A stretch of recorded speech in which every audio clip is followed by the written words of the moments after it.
नमस्कार। मैं doctor Manju Jain, retired associate professor from SN degree college Kanpur. जी हाँ, मैं पिछले कई महीनों से धर्म मार्ग नामक शीर्षक के अंतर्गत कुछ आध्यात्मिक और धार्मिक विचारों को लेकर के, प्रसंगों को लेकर के आप तक वीडियो शेयर करती हूँ।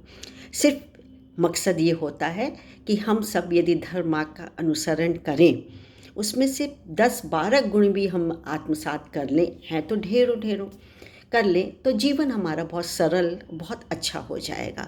और जीवन पर्यंत हम कभी भी प्रतिकूल दशाएं आने पर भी हम विचलित नहीं होंगे, या कोई समस्या आती भी है तो हम विवेक से, बुद्धि से, रीजनिंग से उसको सुलझा सकते हैं और हम कभी भी गलत रास्ता नहीं अपनाएंगे।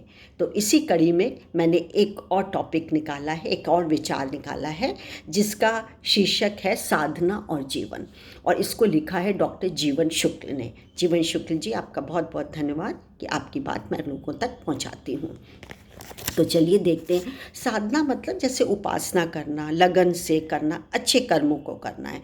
तो जैसे आप एक सोना लीजिए, सोना में आप मिट्टी, बालू, कुछ भी परत लगा दीजिए, तो अब मिट्टी का तो मूल्य नहीं है। मूल्य किसका है? जब आप मिट्टी हटाएंगे, सोना चमकता हुआ निकलेगा, तो सोने का मूल्य।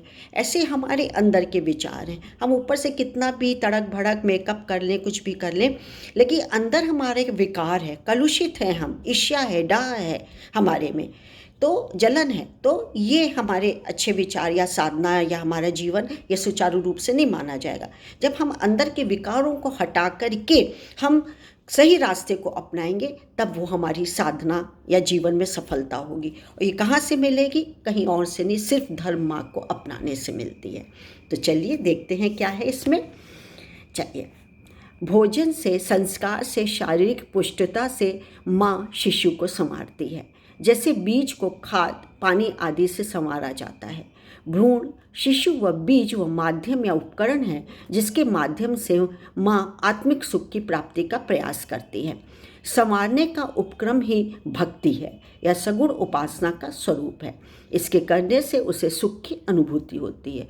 पर जब इसी कर्म को कृष्ण भाव से या गुरु सेवा भाव से जोड़कर किया जाता है, तब वह साधना या परमात्मा की साधना में लगाया गया भोग बन जाता है, जो उस हर अव्यय को संवारता है, जिससे उसका संस्कार जन नाता जुड़ जाता है या संस्कार जन नाता बन जाता है।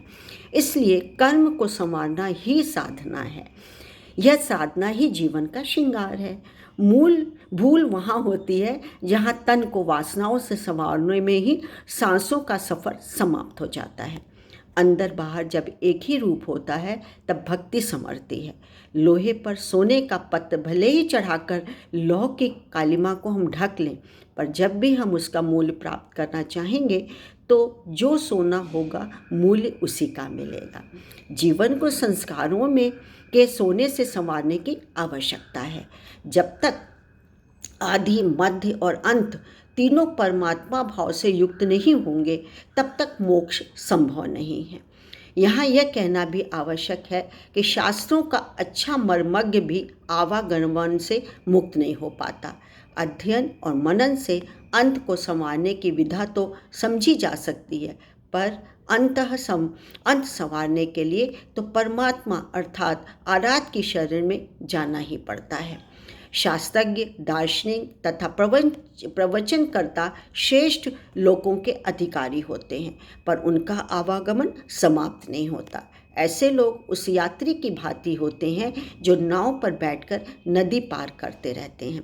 मोक्ष या मुक्ति को संवारने से मेरा तात्पर्य उस सत्य से एकाकार होना है जो तीनों कालों में एक सा रहता है।